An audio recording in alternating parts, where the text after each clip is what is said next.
Okay, listen. Cat with Blue Hat might have cucked with this theory. Columbina will travel back in time theory. Genshin Impact Luna 3 ending explained.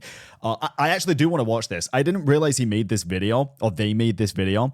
I am so curious as to what Columbina has done by going through the moon gate. I'm curious if she has been ripped into thousands of pieces or if she successfully managed to complete what nobody else has. Let's take a look at this. This will have spoilers for the new All Conquest if you haven't done it. For sure. Just a heads up. Okay, yes, you read the title right. I can't think of... Okay, hold on, first things first, because YouTube keeps default into auto 440p for me for some reason. I can't think of any better explanation for what's happening in Nodcry's All Conquests. I was already very behind on my Selenic Chronicles. Me too. I'm gonna keep it a buck, dude. I fell behind on my Selenic Chronicles drastically. I did. And now Columbina is shown to have disappeared at the end. She is. Traveling back in time would be kind of crazy, though. As such, I can't play the next Selenic Chronicles because Columbina no longer exists. Same. Regardless, the point I'm trying to make is that Columbina has to return for the game to continue. Indeed, not only because she's going to be playable, but the story would not make sense with her just completely disappearing off the face of the earth that suddenly and abruptly without a backup plan. For sure. And not just physically, but she has to return with all of her memories intact. This means Tholindis did not die when she entered the Moongate 500 years ago. Why does that necessarily mean Tholindis didn't die herself by going through the Moongate? I'm curious. I know I sound like Raria, but this is what he believed at the time as well. And he was a smart guy, I guess. True. And now I also have to believe the same for Columbina. On a side note, it is quite ironic how the Traveler and Raria share the same goal now. Brother, it really is. You know what else is quite ironic? How we are pretty much against what our sister or brother, depending on which sibling you play as, is trying to do. Yet, as many people have come to the conclusion of now, we are becoming more and more like her every single day. We are becoming more vocal. We are becoming more in line with Teyvat as a planet and wanting to protect it and change fate. We are wanting to do everything that our sister has done, but now for our own behalf. It is very interesting. We are following in the exact same footsteps as our sibling and Raria, weirdly. The basis for this video comes from the theory that the 4 shades and the 3 moons both share similar powers. Yes, 100%. And I mean, it's kind of confirmed at this point. At the end of Luna 3's All Conquest, we see Dottore controlling time once he has the 3 moons. I like to think of this as the Thanos snap moment. And the only ones who can move at the time are him, the Traveler, and Columbina. That is true. That is true. Dottore was controlling the powers, while Traveler is unique, which explains their situation. But for Columbina, why was she able to move? It seems counter to Dottore's goals. Maybe the reason we could both move is because we had that much Kuvaki energy inside of us. Maybe it's nothing to actually do with us being a descender. Dottore could move because he already harnessed the other power of the other moons. Columbina's a frickin' moon goddess. She obviously still had Kuvaki energy inside of her, and the Traveler already has a lot. So maybe that is the reason why. Someone as smart as him would know she will try to escape. We didn't have the Marrow, though. Not the Marrow, but I don't think that necessarily means that we don't have Kuvaki power still. So there's no reason for him to not freeze her along with the others. Okay. Yet she was able to move and open a moon gate for herself. This leads me to believe that her powers, specifically the Frost Moon, has the ability to control time.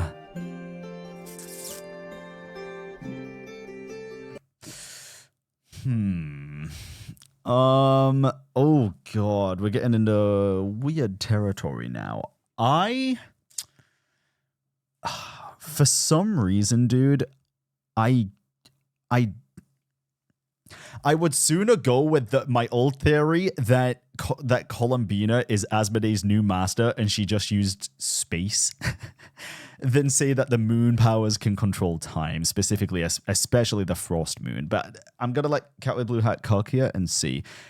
Either way, both are interesting theories. I don't think the theory that I had makes ultimate sense, but anything can happen on this goddamn planet, dude. I say this because we've seen the same thing happen before with Arlecchino. Her Bale Moon Bloodfire gives her power over death. Although not entirely, she can still use it to kill memories of people. Had she been a moon goddess like Columbina, perhaps she would have had more direct abilities. Maybe. Maybe there's a way that we can distribute life, death, time, space, and reason among the 3 moons. I don't think that's very far-fetched at all, considering the power of the shades and the moons are heavily intertwined. I do not think that is a very far-fetched theory. Perhaps the crimson or iridescent moon might have been about life and death in Teyvat. Maybe, Frost could have been about time and space of Teyvat, which I guess would also go hand in hand with Asmodee. We'll see. While Eternal could be the reason of Teyvat. Or we can also give reason to Nibelung and distribute the rest among the 3 moons. Regardless, my point is that the 3 moons together have the same powers as the 4 shades. So there's also a chance that Columbina doesn't just have control over time, but also space. Oh, but has control over everything because all 3 moons were present.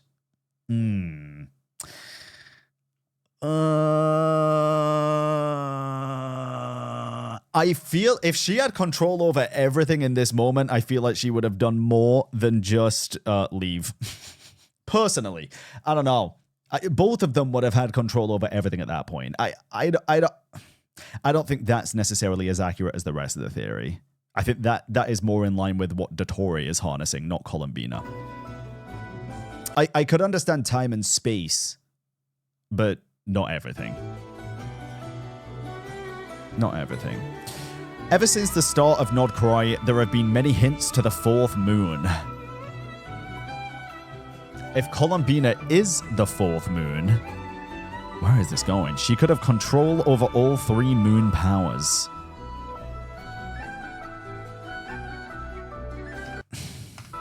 If Columbina is the 4th moon, she could have control over all 3 moon powers.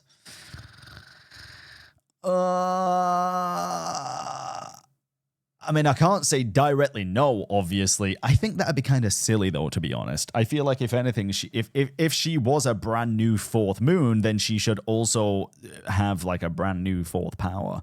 Or, you know, she's not going to be the best moon in the world. It sounds crazy, dude. She's not going to be Hoyo's favorite moon. If the other 3 already have such insane powers, that is pretty much everything necessary, right? I don't necessarily subscribe to this particular theory about Columbina. I like the first half, not necessarily the second half. On a side note, Dottore was quite literally a moon goddess with how he controlled the Marrows. Yes, Queen Slay!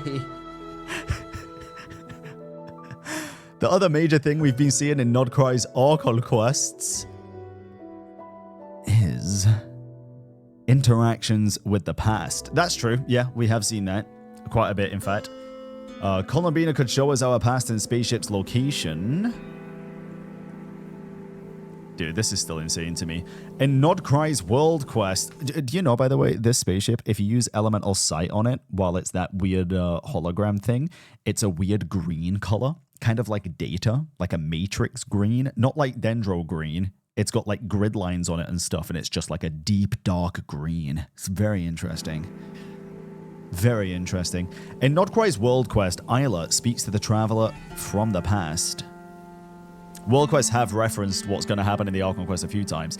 Every Moonchanter of the Frost Moon Scions had the ability to see through time. And even in Luna 3, we witness the past events via illusions and/or phantoms. True? Dottore uses it to learn of a way to capture the 3 moons by introducing variables. These variables are similar to what Durin and Albedo discovered at the time. It does not change the actual history, nor can it be used to travel into the past. But what if there was a way? In her final moments, Tholindis said that she had found a solution. She did say that. She did say that. I forgot that she said that, actually. Oh, dude. This is what I get for not keeping up with as much lore as I have been. I've been taking it in heavily myself from the quest, but I haven't been watching like HYTE videos and stuff. I've really got to delve back into the lore sphere, dude. I really do. Because I forget some of the minor details that are going to make a major difference. Something that will allow Rhea to live a normal life. Well, that solution better come quick, bro, because the life he's living right now is far from normal. Goddamn. If you remember, she blamed King Ermin's madness on the outsider. Yes, she did. The Traveler's sibling whose arrival changed King Ermin. Heavily alluded to. Heavily. So her solution was very likely to travel into the past and stop this from happening? And for this, she opened the Moon Gate. I'm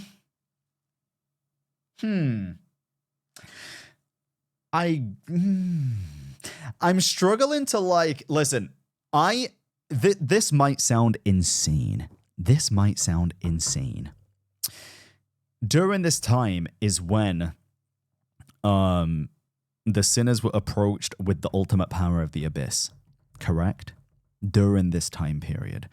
I don't think Tholindis opened this goddamn gate. I don't. Do you want to know who I think has the potential to have opened the gate and gave her this information? The man that we are seeing on screen right now. I don't think it was Ved. I don't think it was Vedapholnia. I think it could have been Dottore. We've seen this motherfucker go 6,000 years back to change shit.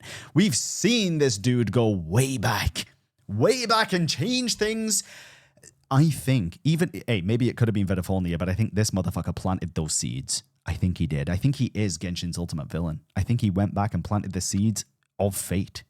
Genuinely. After everything we've learned so far, I think he has a way bigger part to play in the entire history of Teyvat than people are going to end up giving him credit for. Genuinely. Didn't I say that it needs all 3 moon marrows to control time? Yes. Yes. Perhaps Tholindis substituted abyssal power in place of the missing 2 moon marrows. We've seen it work when the group opens a moon gate for Rhea with abyssal powers. True, because of Durin. True. This discovery is likely the breakthrough in her research in the end. Okay, that could be true, especially because this portal does look incredibly abyssal in nature. But again, I do think the information granted to her could have definitely been planted by Dottore himself. Dottore, bro, I think he mastered using Ermin Soul and now needs the Moon Marrow for stability. So I actually have a very different theory. I think Dottore specifically went around using Ermin Soul and mastered a way to manipulate the past, present, and future without the need of using Ermin Soul. He said himself he manipulated the data. He didn't use Ermin Soul. He didn't. And the thing is, he is going to burn the Ermin Soul tree in the future. We know this for a fact. It has been confirmed, not only in the trailer where it shows him doing so, but also by devs in an interview. It is confirmed. Now, the thing is, why would he burn the Ermin Soul if he can make use of it? Good question. I don't think he would. I think he's smart enough to, again, garner the knowledge to be able to manipulate everything Ermin Soul can without the use of Ermin Soul, and then burn the one thing that separates us from him. The tree. The world tree. The Ermin Soul tree. I think his big game plan to get ahead of the competition is literally to be able to harness the power of Ermin Soul and burn it so that only he is the one that can use it. The reason why Rhea couldn't follow her was due to his curse of immortality. I believe the curse only affected the Eclipse dynasty and considered them pure-blooded. It could have prevented his existence from entering the past, which is why he shattered. True. Whereas Tholindis was not pure-blooded. so she was likely affected by the curse of wilderness. Tholindis very likely believed that the Moongate will take her into the past, which is why I also believe that Columbina did not disappear. He thinks she went back in time, but instead she was sent back in time into the past. I still kind of fuck with this theory, to be honest. I do. But just how long ago into the past did she go? Bro, imagine she went all the way back to the beginning and just stopped Dottore from doing any of this. Can you all imagine? Imagine for a second, she goes back in time to before, so over 6,000 years ago, before Dottore could have gone back to manipulate the memories of the people in wherever he changed the past, right? I mean, we know he changed it for why do I want to call it Boreas? It's not Boreas, Jesus Christ. You know where I'm talking about, even without saying the name. I can't remember the name of the damn place. She could go back inside to stop Dottore specifically, because I think that's the only way to do it, right? But I don't think she's Hyperborea. That's it. Yeah, not Boreas. I don't think she's strong enough to do that herself. I really don't. But I don't know then how she would be, to be honest. I don't know. Perhaps back to the time when the three Moon Sisters existed in Teyvat. That would be literally insane, actually. That would work, right? That would work. That would be insane, though. I would love to see that. I heavily doubt it would happen.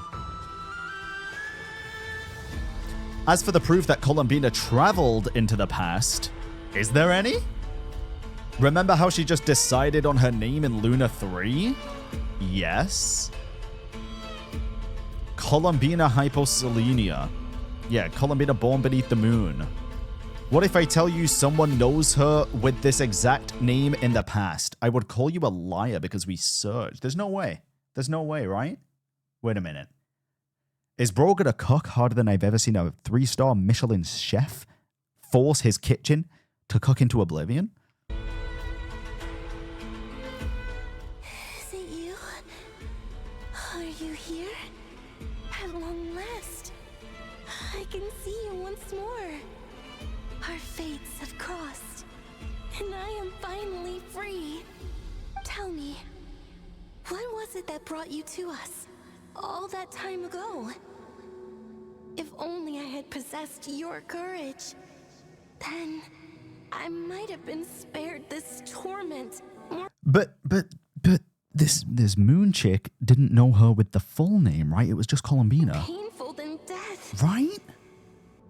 You look so puzzled. No, she did say hypo. Oh my god, she didn't even say Columbina, did she? She said hypo. I think I remember.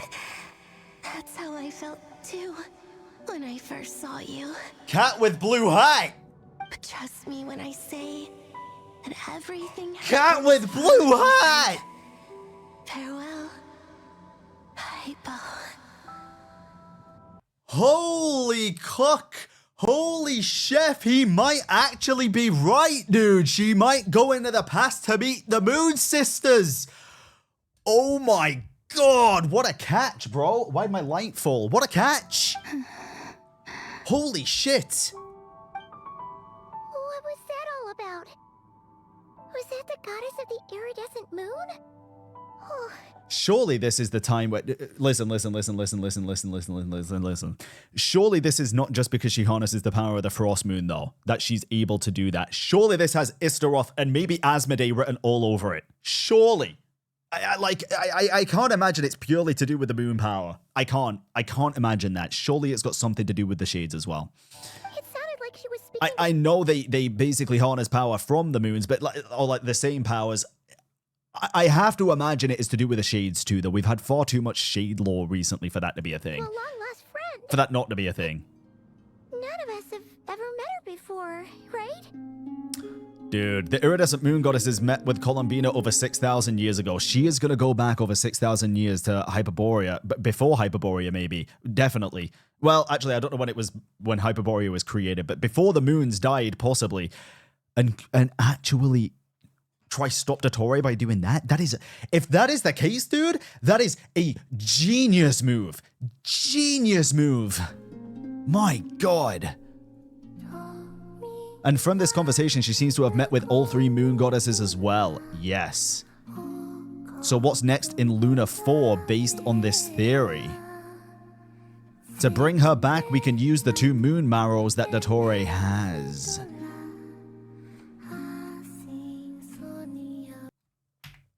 To bring her back, we can use the 2 moon marrows that Dottore has.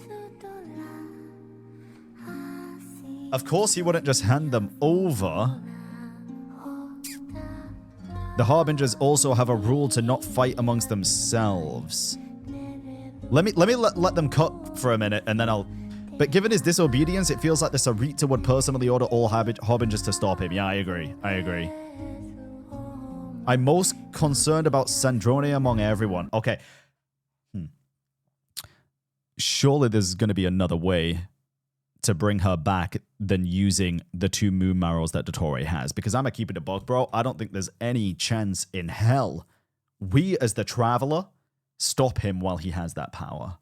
I do not think that is going to be the case. Because that is not the only power he has. He is a smart man. I don't think that is the case. I have a feel... I mean, if she goes back in time to speak to the Moon Sisters, and I think, if anything, she's going to try prevent him from getting the moon marrows and change fate that way, right? I think that makes sense. I think that'd make sense. He kind of lost control, though, for sure. But that was because there was, again, a variable that he didn't equate for or account for. He still made it out. And even with these two, the power was fucking immense. And he sent us to the fucking Shadow Realm, right? I just don't see us being the one to stop him. And I kind of hope we're not, to be honest. I don't know how else it'd happen.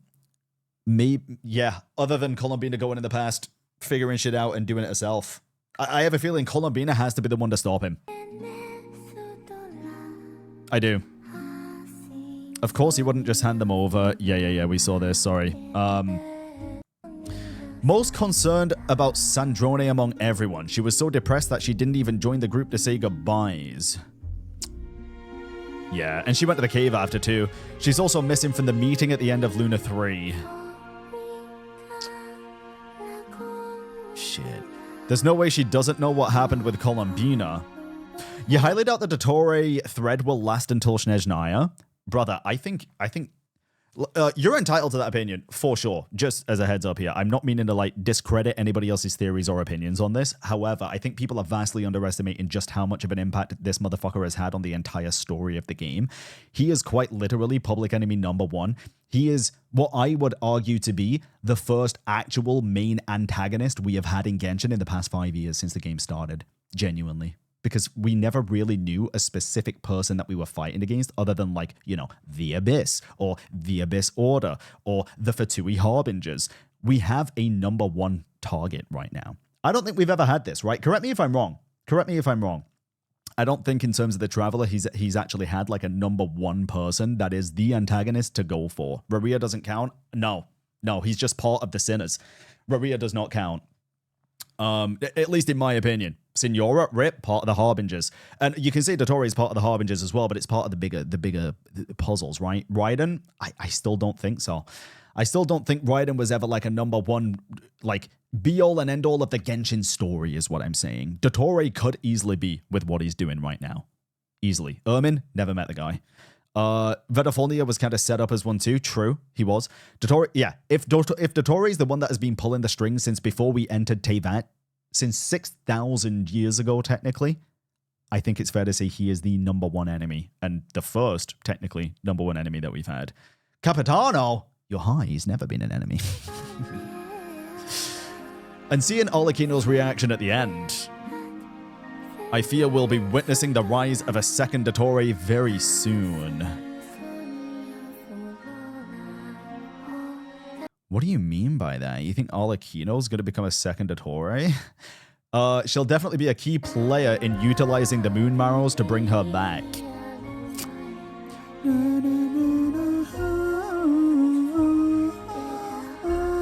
I love this music, bro. Holy shit. Oh, Sandrone. Sandrone becoming a second Dottore? I don't think... No, I don't think so. I don't think so. Dude, that was a phenomenal video, though. Holy shit. Although I don't agree with everything, like every single part of it, the parts that I kind of subscribe to, believe in, I think are really cool, dude. Even the parts that I don't agree with, I think are very cool. In all fairness, I don't think any of that was a bad theory in the slightest. But the parts where he like backed it up with a ton of evidence, that was great. That was a phenomenal video, guys. Make sure you check Cat with Blue Hat out.